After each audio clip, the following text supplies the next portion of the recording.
Hey, blondin! Reste cool.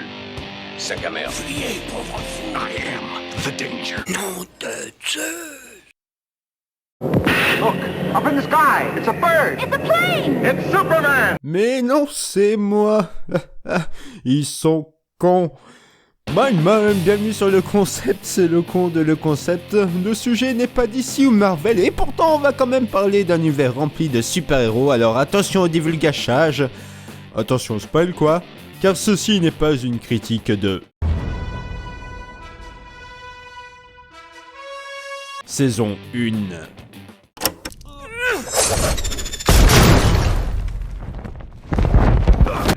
Devant la violence de cette scène, nous préférons vous montrer ce document consacré à la langouste.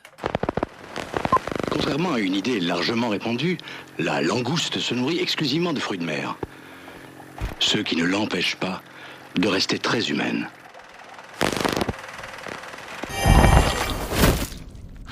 Oh non.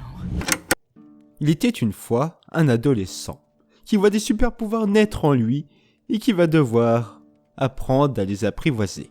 Ah, c'est Peter Parker! Non, son nom est Mark Grayson et il tient ses pouvoirs de son père Nolan. Lui-même originaire d'une planète où tous les êtres qui la peuplent sont doués de facultés extraordinaires. Ah, c'est la planète Krypton! Mais non, enfin, puisque là, le paternel de Mark va commettre un acte horrible. Assassiner ses compagnons super-héros. Comme dans Watchmen. Bon, ça suffit là, tu me laisses raconter maintenant? Au lieu de me couper tout le temps. Mark, Putain, c'est dur à dire. Mark, qui aime bien son père, va devoir faire face à la terrible réalité et devenir vraiment... En gros, un personnage dont on ne peut pas prononcer le nom. Et non, ce n'est pas comme Voldemort, car là, c'est le générique qui apparaît à chaque fois que l'on veut prononcer I-N-V-I-N-C-I-B-L-E. Alors tu la fermes. J'ai rien dit cette fois. Eh bah très bien. INVNCCBLE est une série animée tirée de comics du même nom. Elle est sortie début 2021 sur Amazon Prime. Elle a été créée par Robert Kirkland, le papa de The Walking Dead, avec un casting pour le doublage tout simplement fou. Une pléthore d'acteurs d'abord de The Walking Dead, Steven Yeun, Chad L. Coleman, Michael Cudlitz, Lenny James, Ross Marquand ou encore Carrie Payton. Mais aussi Sandra Oh, J.K. Simmons, Walton Goggins, Gillian Jacobs de Community, Jason Mantzoukas de Brooklyn Nine-Nine, Jimon Hounsou qui a joué dans l'excellent film Le Boulet avec Benoît Poelvoorde et José Garcia. Pauline. Ça suffit, Pose arrêtez cette mon avis. valise. Pauline, ne m'oblige pas à parler espagnol. Pose cette valise. Suelta las maletas. Suelta las maletas. Laisse-moi passer. Suelta el maletas. Justin Roiland, créateur de Rick et Morty, Ezra Miller, Zazie Betts, Seth Rogen, Mark Hamill, Mahershala Ali, et j'en oublie parce que la liste elle sera encore beaucoup trop longue, et passons enfin à la vie. Qu'est-ce que t'en penses, Cyril? Ah, tu me demandes mon avis maintenant? Qui t'en pense le mot? Je vous écoute. Alors je commencerai par dire que je n'ai pas lu les comics, ils sont sortis je crois dans les début des années 2000, je n'ai pas vu non plus The Boys sur Amazon Prime, donc ce qui fait que pour moi, seulement pour moi, Invincible a été assez rafraîchissant, surtout après 3 mois là, je viens d'enchaîner 3-4 mois où je me suis pas mal rattrapé de films de super-héros parce qu'à la base c'est pas du tout mon univers, et bon j'ai eu un petit abonnement à Disney+, et du coup j'ai eu envie de rattraper un peu tout ça et de voir notamment The Infinity Saga. Donc autant vous dire pour moi tout ce qui était traité dans Invincible, son traitement très particulier avec le côté super-héros contre super-héros, ça a été pour moi vraiment une bouffée d'air frais, un renouveau. De plus, moi qui suis assez néophyte dans cet univers, je commence à lire des BD comics que j'avais quand j'étais petit. Je les avais jamais lus avant parce que je préfère regarder les dessins. Mais clairement, je suis clairement un néophyte, j'y connais rien. Et pour le coup, Invincible, c'est moins effrayant que DC ou Marvel pour le coup. Parce qu'on sait qu'il n'y a pas toute une mythologie qui a été créée sur plusieurs dizaines d'années. Et du coup, je pense que même eux se sentaient plus libres d'en faire quelque chose, qu'il n'y a pas le côté héritage qui pèse sur eux. Et parlons donc tout de suite de cette saison 1 avec le pilote, un pilote très intelligent, qui montre tous les clichés de l'univers du super-héros que moi personnellement... je suis assez hermétique. C'est-à-dire le côté le père qui a des super pouvoirs et qui essaie de montrer à son fils, tu vois mon fils, tu vas devoir les maîtriser et tout. Et le fils aussi qui parle avec sa mère qui elle n'a pas de super pouvoir, genre maintenant tu vas me délaisser, gna gna gna. Donc on voit le jeune aussi, le jeune Marc dans son lycée, donc il y a des histoires vraiment pas incroyables. Donc clairement le pilote il est pas génial. Et il se rattrape à la fin, donc clairement les gens qui ont essayé le pilote et qui sont arrêtés à 5 minutes avant la fin, bah ils ont tout raté quoi, et c'est malheureux. Donc clairement c'était un gros coup de pari pour les personnes qui ont fait la série, puisque à la fin bah, elle défonce tout quoi, elle fait un énorme fuck à toute l'industrie toute l'industrie des super-héros, Marvel, DC et plein d'autres. Et quelque part elle envoie justement chez son propre épisode quoi, elle montre voilà on a fait ça, et bah en fait non, la série elle va être trash, elle va être violente, il y aura des retournements de situation. J'aime bien ce premier épisode parce que du coup vraiment il se moque du spectateur, il montre tout ce qu'on n'a pas envie de voir et après il le défonce et il l'a quand même juste assez fait pour pas qu'on décroche avant la fin de l'épisode, parce que moi en ayant vu, je ne sais plus si je savais qu'il se passait un truc de fou à la fin de ce pilote, mais je savais que fallait que je le voie en entier, c'est tout ce que je savais. Et on m'en avait pas dit plus. Et donc forcément, bah, à la fin arrivant, je me suis dit bon, il va se passer quelque chose. Parce que là, clairement, c'est pas fou. Hein, c'était pas incroyable ce que je voyais. Et j'ai pas été déçu, je pense comme tout le monde d'ailleurs. C'est ce qui a un peu créé directement un engouement pour les autres épisodes qui suivaient. Le problème, c'est que du coup, dans ce pilote, il envoyait chier des clichés, mais qu'après, il les resserre un peu. En particulier dans l'épisode 3, avec des romances pour le personnage de Marc. Pas forcément très intéressante. Cet épisode 3, je le porte vraiment pas dans mon cœur, il se passe pas grand chose d'ailleurs dedans, et c'est un peu pareil pour la suite. Donc attention quand même, c'est quand même présomptueux de vouloir cracher sur des clichés, si c'est pour les resservir après à une autre sauce, c'est un peu dommage quoi. Mais sinon pour revenir sur le pilote, je voulais reparler donc de cette fin assez surprenante, que je trouve est très bien faite, parce que au moment où Omni-Man, donc le père de Marc, attrape l'espèce de tête de l'espèce de Flash là de cet univers. D'ailleurs tous les anciens gardiens du globe là, enfin l'espèce de Justice League à eux, sont tous référencés, enfin ils ont tous un petit côté super-héros qu'on connaît déjà ailleurs, donc ils sont tous des caricatures, voilà. Et en fait à un moment il chope la tête du Flash et il se met à lui écraser la tête, et Flash il s'énerve, et ça va jusqu'à lui broyer la tête. Et ce que j'aime bien avec cette scène, c'est que en fait c'est une sorte de baromètre pour le spectateur de jusqu'où la série va aller. Au début il lui chope la tête, il y a un peu de sang, des dents éclatent, les yeux éclatent, enfin vous voyez ce que je veux dire, et ça va jusqu'au bout. Et on se dit, non mais il va s'arrêter à un moment quoi, c'est pas possible, il va s'arrêter, il ne s'arrête pas, et les autres se font décimer. Et ça, j'ai trouvé ça très très très intelligent pour le coup. Je pense que je me suis pas mis à regarder sur YouTube, hein, mais je pense qu'il y a une pléthore de vidéos de réactions à ce pilote, avec cette scène en particulier où les gens montent comme moi j'ai pu le faire sur mon canapé en mode ah non mais mon Dieu, voilà. Donc voilà, ça c'était la mise en scène de moi. C'était ma réaction, vraiment rejouée pour le coup évidemment, parce que j'étais peut-être pas comme ça autant à fond non plus, mais c'était ma réaction pour le coup devant cet épisode. Tout ça pour dire que la série est très jouissive au niveau de tout ce qu'elle amène d'assez gore, d'assez trash, d'assez rentre dedans. D'ailleurs j'ai cru voir que si la série a été développée donc aussi en série animée, bah déjà parce qu'elle venait du comics évidemment, mais si elle n'a pas été une série live avec des vrais acteurs, c'est aussi à cause de la violence. Qui est peut-être du coup plus facilement montrable en dessin animé que en vrai, parce qu'on se doute que là clairement certaines scènes elles auraient été très compliquées déjà à faire pour que ça soit, il y a un côté réaliste, et si elles auraient eu un côté réaliste, ça aurait peut-être été un peu moche et peut-être un peu lassant de voir ça, alors qu'en dessin il y a un côté artistique qui prend un peu le pas sur ça. Mais la scène du métro où il y a le père de Marc qui le prend et qui le met en face d'un métro, et lui il se prend tout le métro, mais en plus tous les gens qui sont à l'intérieur, donc il broie les gens qui sont à l'intérieur tellement qu'il est fort.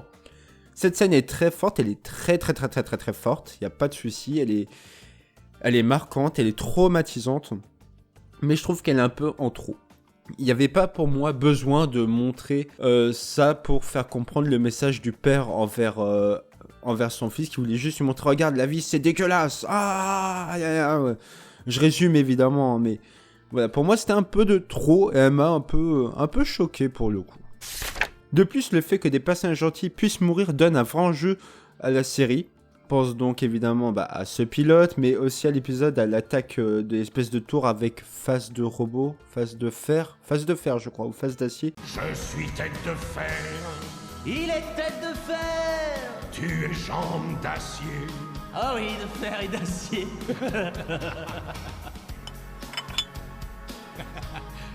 Un peu de sérieux.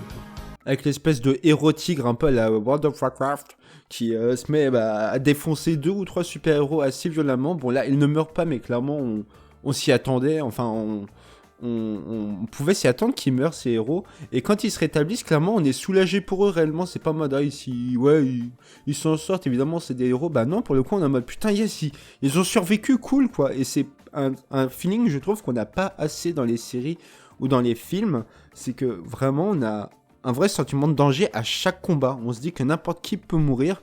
Pareil, en termes de civils, il y a un nombre de morts incroyable, sans parler évidemment de la scène du métro, mais à un moment, sauve une vieille dame, et celle-ci meurt à l'hôpital. Et ça lui montre ça montre tout, quoi. Et en plus, c'est très intelligemment fait, parce que ça montre aussi aux héros à quel point, tu vas pas réussir, t'es encore nul, tu viens de découvrir tes super pouvoirs. Qu'est-ce que tu crois, en fait? C'est un monde réaliste, dans un dessin animé, alors qu'on a quand même des films Marvel, des films DC qui se passent en réel avec des vrais acteurs qui essaient d'amener des semblants de réalisme et qui pour le coup, eux, sont bourrés d'incohérences. Et c'est ça qui est assez paradoxal pour le coup, mais cette série y arrive. J'ai trouvé le père de Mark, Nolan, vraiment charismatique comme personnage, il en impose vraiment. Il est d'une froideur, mais vraiment, il me fait des frissons dans le dos. Et il montre une vraie force, quoi. Parce que tout au long de la série, il montrait qu'il est jamais mis en déroute, il éclate tout ce qu'il veut. Et c'est pas une force genre, ça y est, il est beaucoup trop fort, on va s'ennuyer. Non, on espère qu'à chaque fois, il y a des choses qui vont essayer de l'atteindre.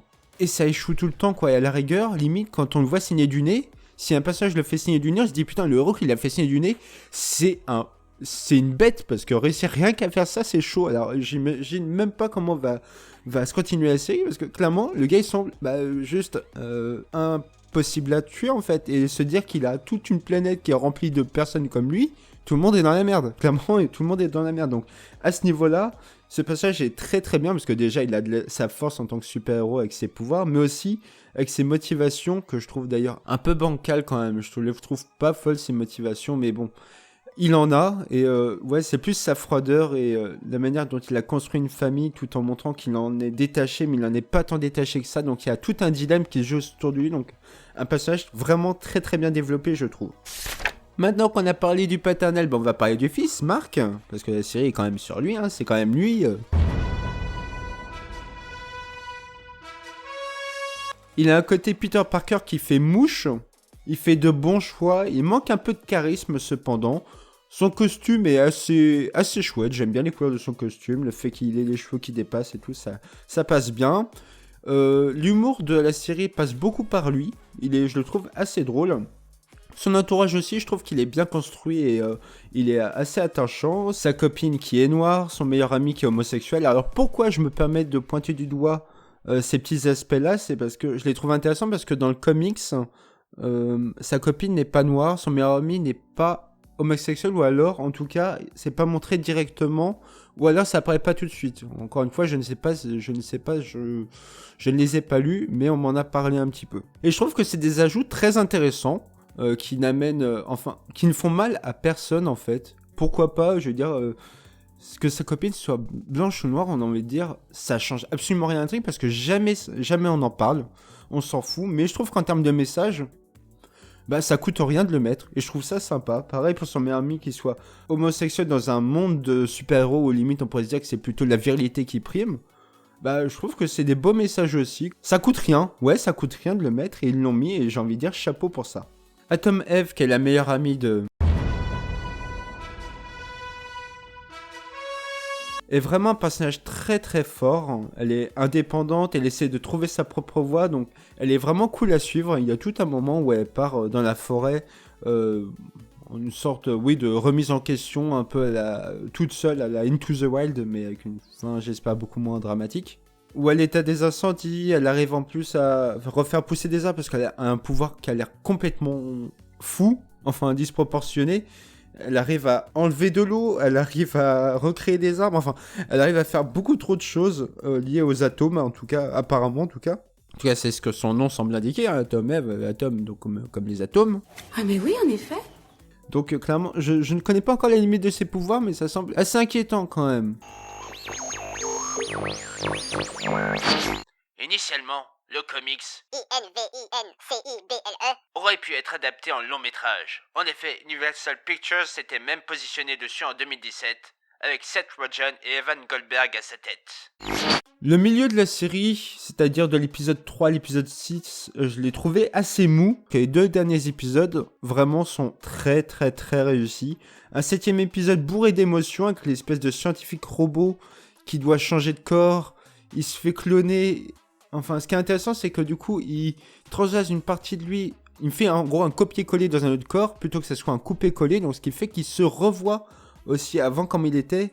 Et ses au revoir à lui-même, enfin, c'est vraiment très très touchant.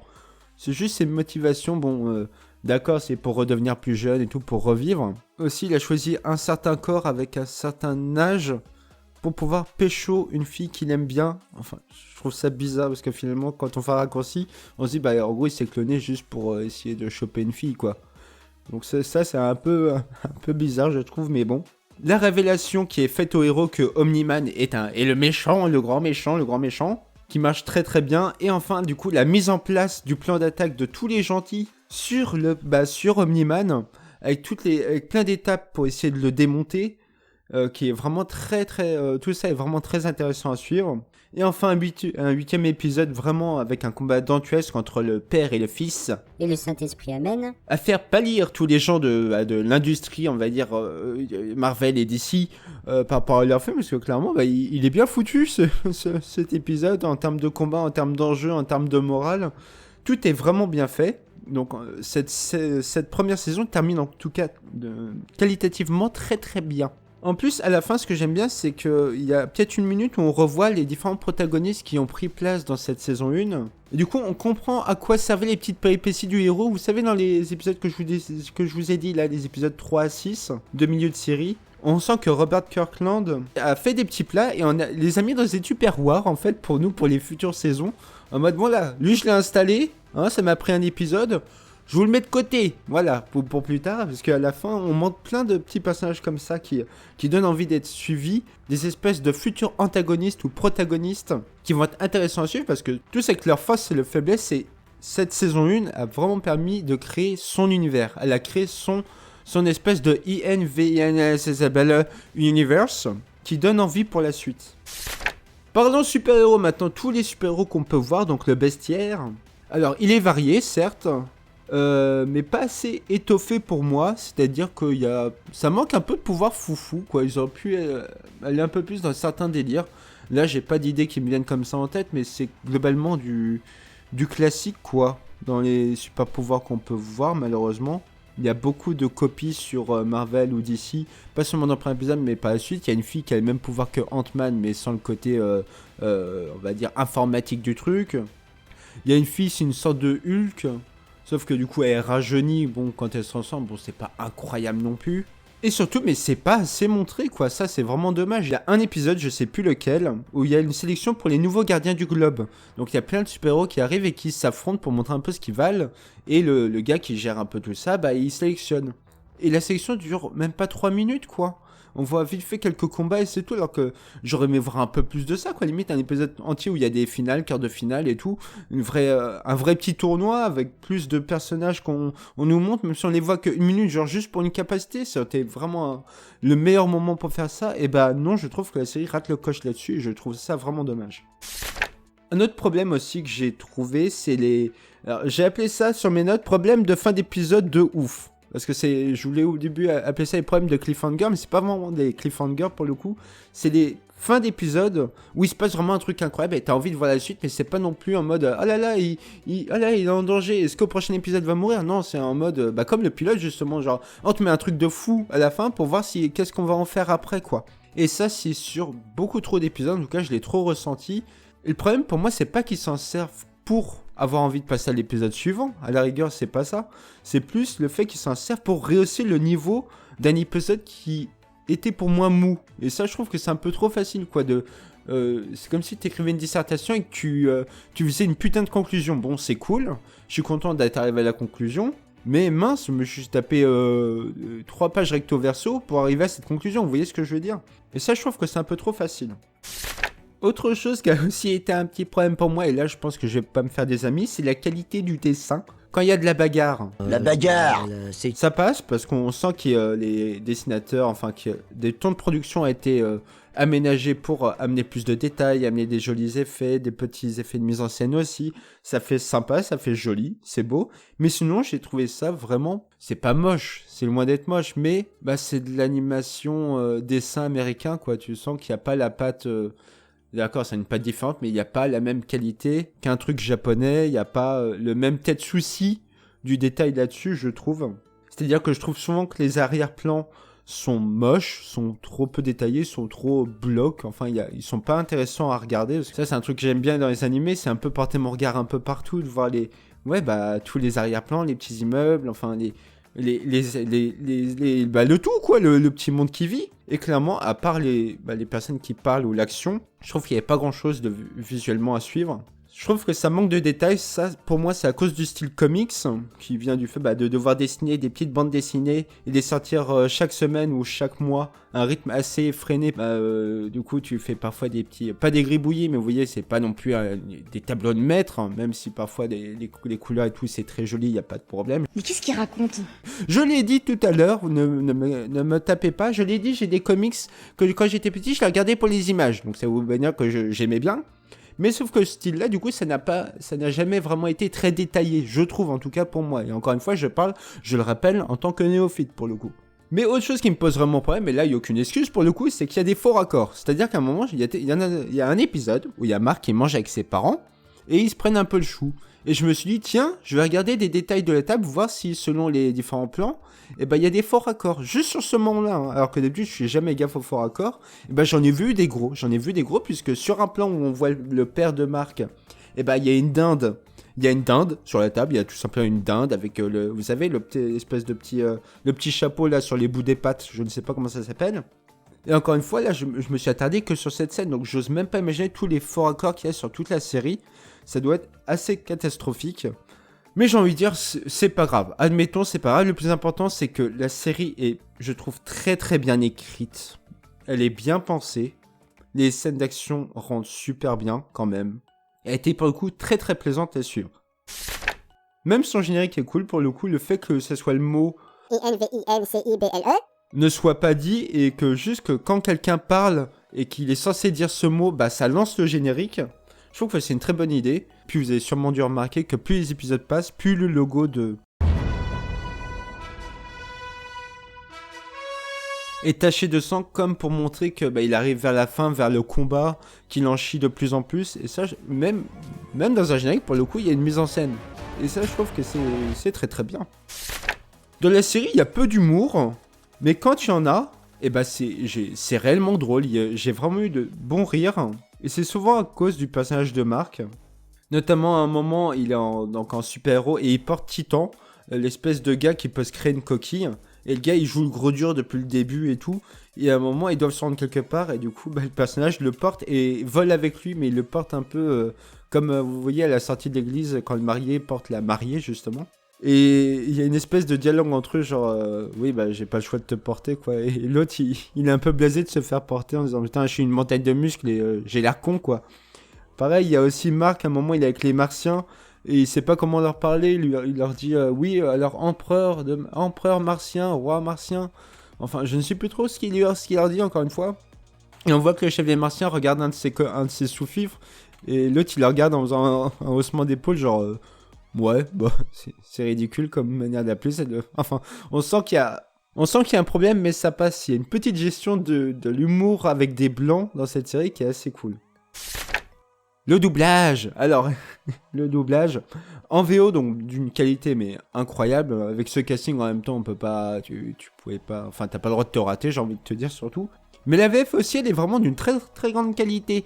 Donc c'est vraiment compliqué de choisir entre les deux, je trouve, pour regarder cette série. Personnellement, j'ai regardé le premier épisode en VO pour voir ce que ça donnait, puis la suite en VF parce que je regarde toutes mes séries, dessins animés, films d'animation en VF. Et il y a eu un beau travail de fait pour le coup. Je pense avoir tout dit sur cette série. Enfin, en tout cas, la saison 1 de cette série. Bref. Elle est rafraîchissante, ça fait du bien. Une saison 1 un peu molle, sauf ces 2 derniers épisodes. Mais qui a permis de vraiment installer un vrai univers. Les futures saisons s'annoncent donc vraiment prometteuses. Il y a déjà 2 saisons d'annoncées.